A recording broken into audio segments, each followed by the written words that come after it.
Ready? Okay. Hello, everyone.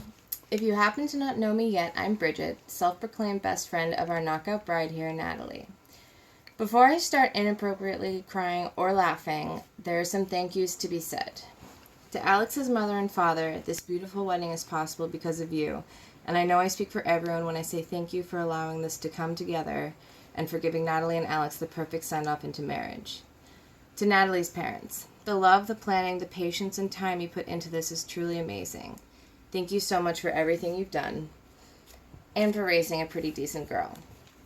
To Jess, Emily, Kathleen, and Mary, you have carved time out to help ensure this whole process be easier on Natalie and Alex.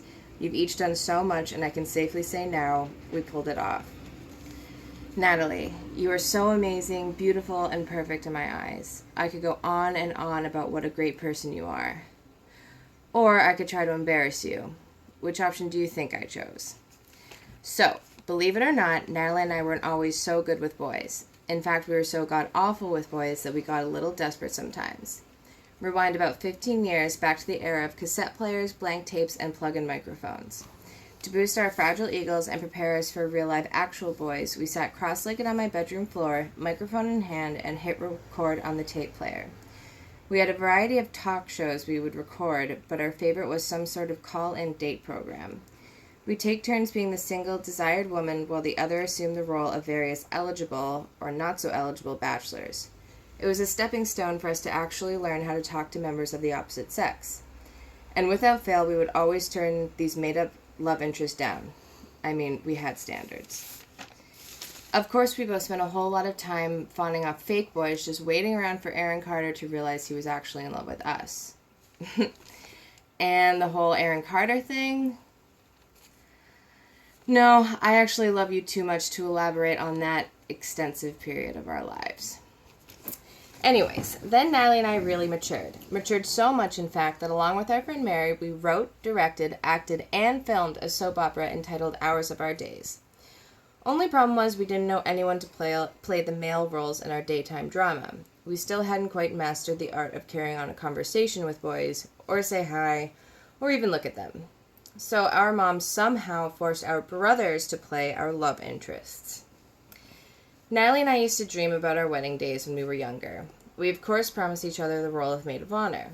This day was just a dream to us, obviously, since boys were still a foreign species to us. Suddenly we're not kids anymore. When Natalie told me her and Alex were planning to get married, I got scared. Scared because, if you know Natalie, you know she's energetic. She's excitable. She's animated, spirited, lively. Some, but definitely not me, might even say pushy at times. When I realized the time to fulfill my maid of honor duties had finally come, I just got a little nervous.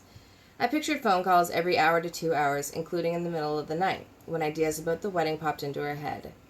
I imagined dress shopping at a dozen stores, multiple trips to the florist with her. I predicted her to be overwhelmed and in need of lots of help with planning a wedding in a short amount of time. I couldn't have been more wrong. A few weeks ago, I went out with Natalie and Alex for dinner. As the conversation inevitably led into the wedding, I asked her if she was stressed about planning for today. She stroked Alex's hand, looked at him beaming, and with a huge smile said, "No, I'm just so happy." It was in that moment I really saw how well Natalie and Alex work together. He compliments her every attribute. The Natalie I know would have been freaking out that the wedding day was approaching so fast that there was still a list of things to do. You know, a typical bride. Instead, Natalie found someone who calms her down, who reassures her, who, by simply existing in her life, lets her know that everything will be okay forever. I love Natalie. I have always loved Natalie, always looked up to her, always been drawn to her electric personality. But with Alex, she is everything she ever was and more. Natalie has been with me through everything. Amazing ups, severe downs, laughing till our sides hurt, crying till no tears were left.